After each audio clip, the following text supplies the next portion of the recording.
तो मेरी बुक के अंदर आपको 2 पेजेस हमेशा मिलेंगे, मतलब वैसे तो और भी पेजेस मिलेंगे, डेडिकेटेड वाला तो मिलेगा ही, लेकिन आपके मतलब का जो है वो पहला पेज है चेकलिस्ट फॉर सेल्फ असेसमेंट। ठीक है, तो सुनना ध्यान से क्या दे रखा है। ये चेकलिस्ट जो दे रखी है ये सेल्फ असेसमेंट की टेक्निक होती है, ये एक मैनेजमेंट टेक्निक होती है जिसमें लेफ़्ट साइड में हमें अपने चैप्टर का नंबर लिखना है। ठीक है, मान लो ऐसे। अब चैप्टर के नंबर जितने भी हैं आपके सिलेबस में वो सारे लिख लिए। अब ये टेक्निक क्या है बेसिकली, अभी तो क्योंकि आप इनिशियली मान लो पढ़ाई शुरू कर रहे हो तो अभी तो बहुत सारे चैप्टर्स हमने शुरू ही नहीं करे, तो वो 0% पर चल रहे होंगे। ठीक है, लेकिन जब आप 4, 5, 6 महीने पढ़ाई कर लेते हो, आप कुछ चैप्टर्स पढ़ लेते हो, तो आपको अपने हर चैप्टर का अपने हिसाब से, सेल्फ असेसमेंट है, एक टिक लगाना है। मान लो आपको लगता है कि चैप्टर 1 मुझे 60% आता है, तो 60% तक टिक लगा लो। चैप्टर 2 आपको लगता है ये तो मुझे बिल्कुल नहीं आता, या 20% आता है, तो 20 तक टिक लगा लो।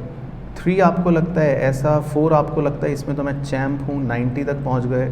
5 आपको लगता है बिल्कुल नहीं आता, 6 आपको लग रहा है कि थोड़ा सा आता है। तो कुछ कुछ आपके टिक्स इस तरह से लग जाएंगे, राइट, अलग अलग चैप्टर हो गए।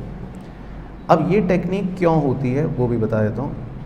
कई बार क्या होता है जब हम पढ़ने बैठते हैं तो हमको ये समझ नहीं आता कि क्या पढ़ें, खासकर जब आपका बड़ा सिलेबस हो जाता है या सारा सिलेबस ऑलमोस्ट हो जाता है ना। तो ये चेकलिस्ट उस समय ये काम करती है कि आपको कभी भी ये सोचना ना पड़े कि मुझे क्या पढ़ना है। रीज़न, अब अगर मुझे ये चेकलिस्ट नज़र आ रही है तो मुझे इसमें पता है कि मेरा सबसे वीक चैप्टर जो चल रहा है वो 9 चल रहा है और 5 चल रहा है, राइट। तो अगले 2 दिन, 3 दिन या 4 दिन मैं चैप्टर 5 या चैप्टर 9 की पढ़ाई करूँगा। जब चैप्टर 5 और चैप्टर 9 की पढ़ाई कर लूँगा तो पढ़ाई करके ऑटोमेटिकली इसके टिक्स कुछ तो आगे बढ़ ही जाएंगे। आपको फिर कॉन्फिडेंस आएगा, आपको लगेगा ठीक है अब मेरे को अच्छा लग रहा है या मैंने कर लिया। अगले दिन जब आपको पढ़ाई करनी होगी तो आपको कौन सा चैप्टर अब सबसे पीछे नज़र आ रहा है? 2 और 6। तो फिर आप अगली मेहनत 2 और 6 चैप्टर पर करोगे। 2 दिन लगाओगे, 3 दिन लगाओगे, 4 दिन लगाओगे, वॉटेवर। तो 2 और 6 चैप्टर को जब पढ़ोगे तो उनके टिक्स थोड़े से आगे बढ़ ही जाएंगे सेल्फ असेस करके। फिर जब आपको दोबारा चेकलिस्ट देखनी है कि भाई अब क्या पढ़ाई करूं, तो नेक्स्ट अब कौन सा चैप्टर पढ़ोगे? 3 और 8। तो फ़ायदा क्या होता है इस टेक्निक से, आप वो चैप्टर पढ़ते रहते हो हमेशा जिसका टिक सबसे पीछे होता है। तो जो भी चैप्टर आपको सबसे पीछे टिक होगा, बस आपका ऑब्जेक्टिव क्या है, उसको पढ़ना है ताकि उसके टिक्स आगे बढ़ते रहें। तो धीरे धीरे क्या होता है, टिक्स आगे बढ़ते रहेंगे, आगे बढ़ते रहेंगे, आगे बढ़ते रहेंगे। 80-90% के बाद आपका हाथ जनरली चल नहीं पाएगा खुद ही, क्योंकि आप कितना भी पढ़ लोगे तो आपको कहीं ना कहीं लगता रहेगा कि यार ये थोड़ा सा मतलब बचा है। लेकिन फिर भी मान लो आप बहुत बड़े 30 मार्क खाओ और आपने 100% तक पूरा टिक लगा दिया कि चलो ये तो मैं बिल्कुल चैम्प बन गया। तो उसके बाद भी 3 कॉलम दे रखे हैं। 3 कॉलम में R1, R2, R3 का मतलब है रिविजन्स के लिए है। अगर आपने पूरा चैप्टर अच्छे से रिवाइज कर लिया तो एक R1 पर टिक लग जाएगा। तो इससे ये भी पता लग जाएगा कि अभी मुझे 2 बार और रिवाइज करना है। और जब आप बिल्कुल ही अल्टीमेट गॉड लेवल पर पहुँचोगे कि भाई आपने तो 3 बार एक चैप्टर बहुत अच्छे से रिवाइज भी कर लिया तो तीनों टिक लग जाएंगे, तो वो चैप्टर ऑलमोस्ट मतलब आप मान लो कि अब मैं सीधा एग्ज़ाम वाले दिन ही खोलूँगा या बाद में देखूँगा, उस चैप्टर की टेंशन आपकी ख़त्म हो जाएगी। तो अगर ये आप हर सब्जेक्ट का बनाते हो तो आपको हमेशा ये दिखता रहेगा कि मुझे इस सब्जेक्ट में क्या पढ़ना है, नहीं तो प्रॉब्लम ये आती है कि मुझे क्या पढ़ना है। तो ये तो हो गया चेकलिस्ट की टेक्निक, ठीक है। अब दूसरी वाली तो और ज़्यादा ध्यान से सुनना।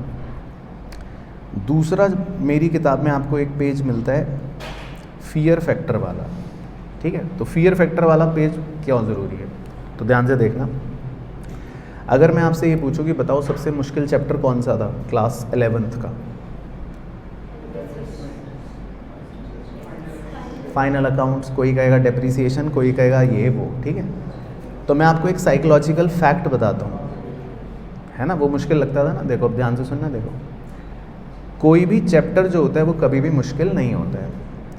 आपकी साइकोलॉजी क्या होती है, किसी भी चैप्टर में मान लो टोटल 8 टॉपिक्स हैं, ठीक है। उन 8 टॉपिक्स में अलग अलग क्वेश्चंस होते हैं, ठीक है। अब किसी भी एक पर्टिकुलर टॉपिक के अंदर आपका मान लो 1 या 2 क्वेश्चन नहीं हुआ, गलत हो गया या आपको समझ नहीं आ रहा, तो आप उस पूरे चैप्टर पे दोष मढ़ देते हो। आप कहते हो ये चैप्टर ख़राब है, ये चैप्टर मुश्किल है। फॉर एग्जांपल अभी जो आप मान लो क्लास 12th में फंडामेंटल्स चैप्टर पढ़ रहे हो। अब इसमें हो सकता है आगे चल के आपको फॉर एग्जांपल पास्ट एडजस्टमेंट का टॉपिक का कोई एक क्वेश्चन सॉल्व नहीं हो, ना हो, और होगा ऐसे नहीं हो पाएगा सॉल्व, तो आप सीधा क्या बोल दोगे बाद में कि ये चैप्टर मुश्किल है, ये चैप्टर क्या है, मुश्किल है। तो हमें चैप्टर मुश्किल कभी भी नहीं बोलना, ना कभी सोचना। हमेशा क्वेश्चन मुश्किल होता है, जो क्वेश्चन मुश्किल लगे उसको 2 बार करो, 4 बार करो, 10 बार करो, 20 बार करो, तब तक करते रहो जब तक आसान ना लगे।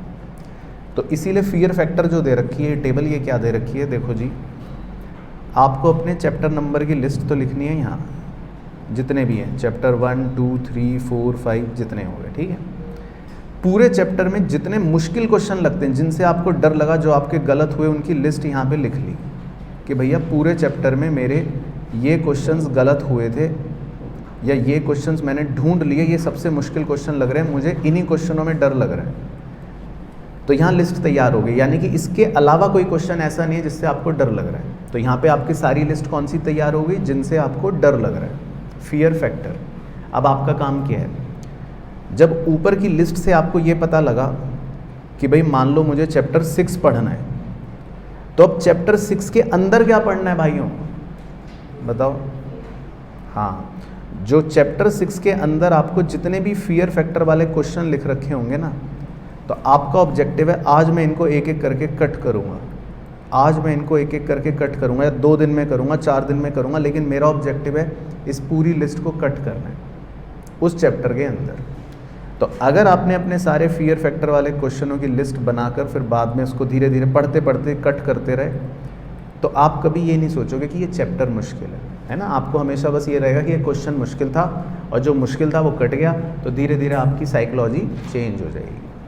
तो ये 2 पन्ने मैं अपनी हर किताब में देता हूँ, तो आई होप आपको क्लियर हो गया होगा इन 2 पन्नों का यूज़ क्या करना है। बाकी ये सेम टेक्निक आप अपने हर सब्जेक्ट में भी अप्लाई कर सकते हो अगर पसंद आए तो, ठीक है। चलो डन।